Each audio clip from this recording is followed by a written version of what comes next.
Hindi na natin na-videoan yung ano.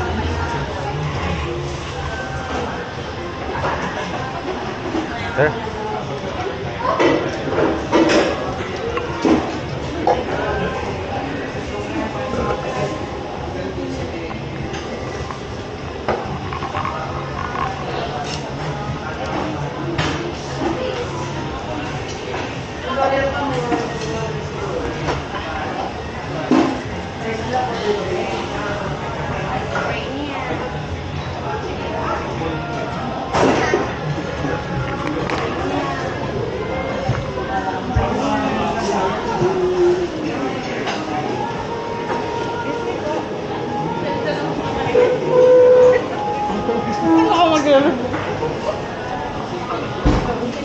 Sige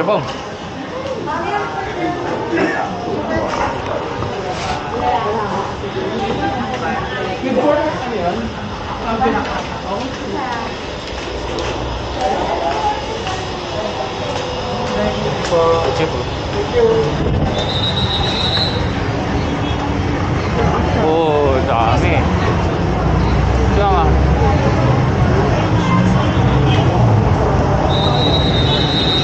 Right.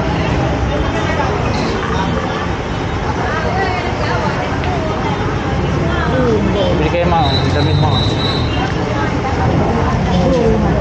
Damit ni Kuya Bong. Ito mo. Ayan,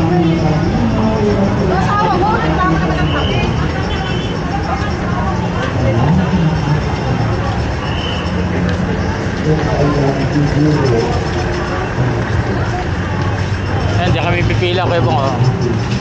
Kung gusto mo umalik.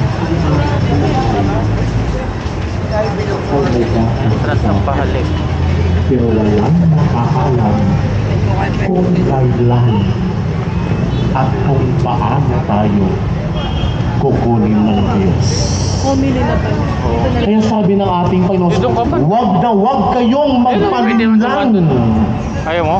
Sapagkat marami ang darating sa aking pangalan ang magsasabi na ako siya at dumating na ang oras. Huwag mo silang sundin. Kaya hindi tayo dapat maniwala sa kanila. Ano ang dapat nating gawin? Ang dapat nating gawin, ito yung ikalawang babala sa atin ng ating Panginoon. Ang sagot ng ating Panginoon, huwag kayong matakot. Huwag kayong maparalisa.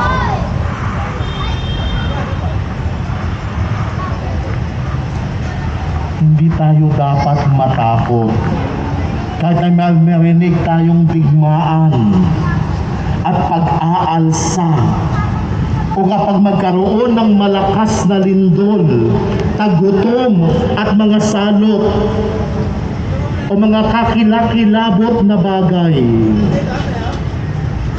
Dahil sabi ng ating Panginoon, ang taong naniniwala dito ay ang mga taong kulang sa pananampalataya. Ang mga taong nagpapalinlang doon sa mga taong nagsasabi ng may katapusan ay mga taong kulang sa pananampalataya. Malinaw na sinasabi sa atin ni Jesus, huwag kang matakot. Dapat tayong maging matataga sa ating pananampalataya sa Diyos. At dapat tayong magpatuloy na magtiwala sa Diyos. At dapat tayong kumapit sa Kanya. Kaya walang dapat ikatakot. Bakit?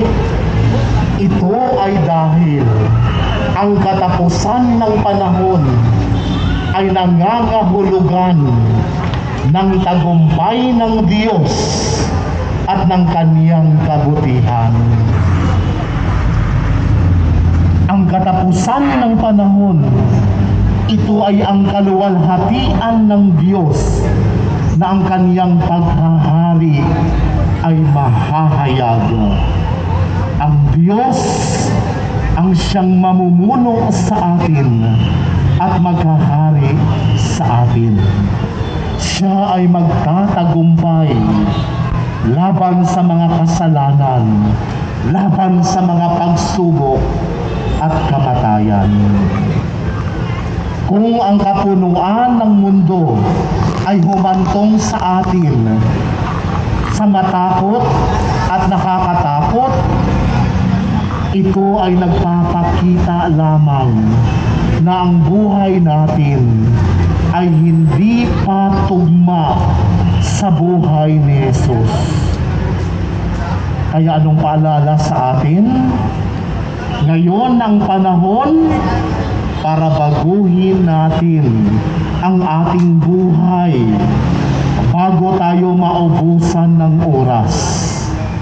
At tandaan natin, ang ating Diyos ay isang mapagmahal na Diyos na laging nagnanais ng kaligtasan at kaligtasan ng tao.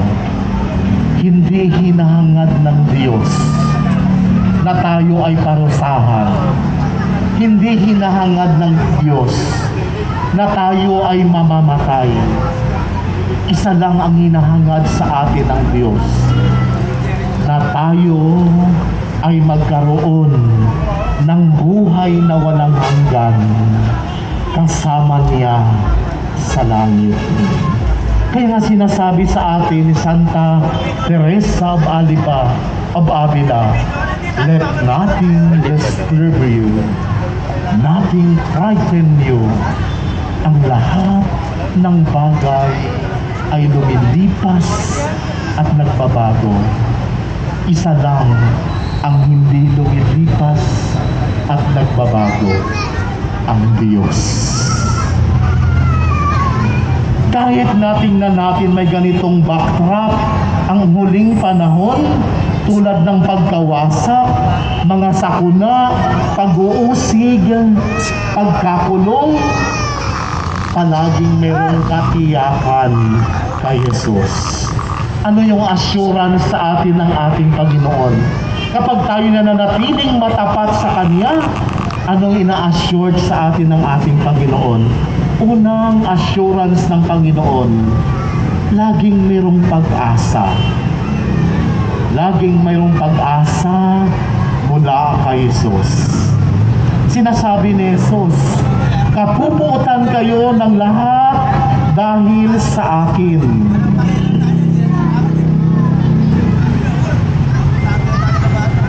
Kapupuotan kayo ng lahat dahil sa aking pangalan, ngunit walang anumang buhok sa iyong ulo ang masisira.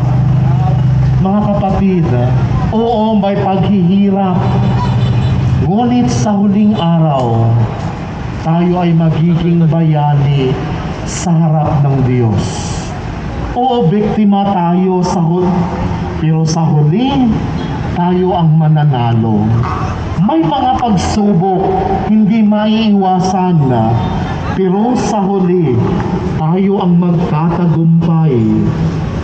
Laging may pag-asa mula sa Diyos. Masisira man tayo sa iba, masisira man tayo sa lahat, pero pagpapalain tayo ng Diyos. Sa kabila ng ating pagsasakripisyo, sa kabila ng ating pagdurusa, ay ilagay natin palagi ang ating pag-asa sa Diyos. Sa kabila ng mga sakit, sa kabila ng mga problema, na dapat tayong kumapit sa ating Panginoong Diyos. Dahil ang Diyos lamang ang magbibigay sa atin ng pag-asa at ng ating gantimpala sa langit. Pangalawang assurance sa atin ng ating Panginoon, laging mayroong tulong mula sa Diyos.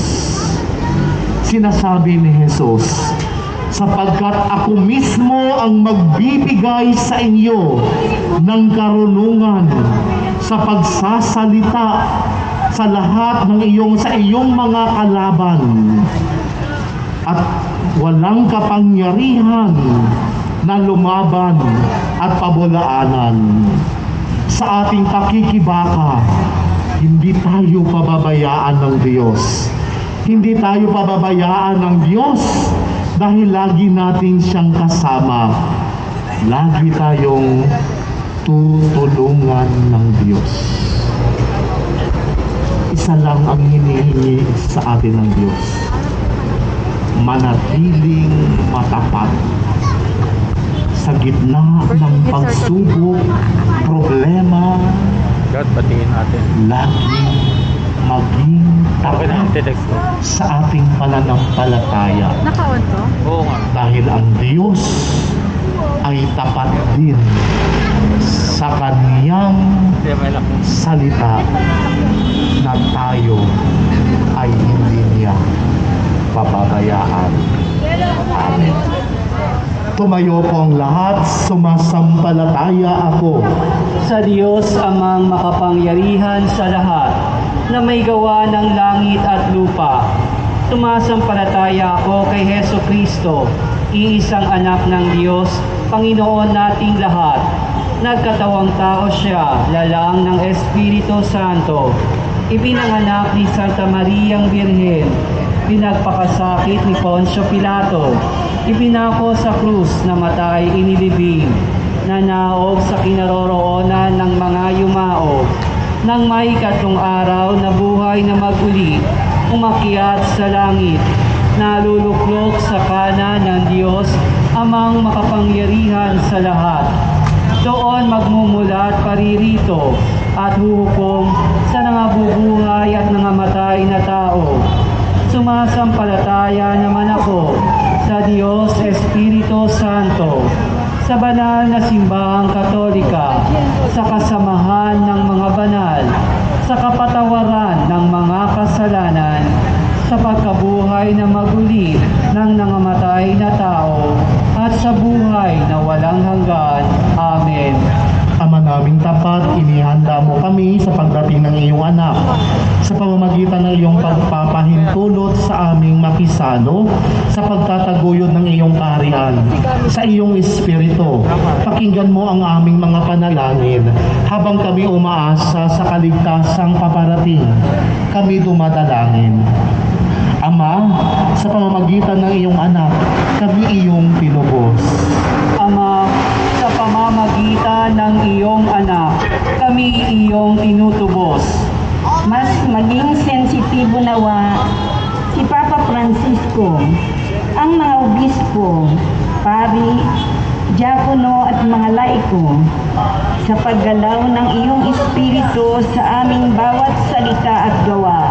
Manalangin tayo.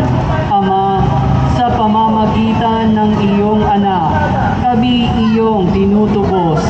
Patuloy nawang maging papuri, paglilingkod at paggalang sa kabanal-banalang pangalan ni Jesus, ang buhay at gawain ng aming mga lingkod bayan, upang ang mga nangangailangan ng pagliligtas, katawan at kaluluwa ay tunay ngang mailigtas. Manalangin tayo. Ama, sa pamamagitan ng iyong anak, kami iyong tinutubos. Nawa, kaming mga natitipon ngayon ay tumindig at maging mga buhay na saksi sa pagdating ng manunubos sa aming mga pamilya, mga kaibigan at pamayanan. Manalangin tayo. Ama, sa pamamagitan ng iyong anak, kami iyong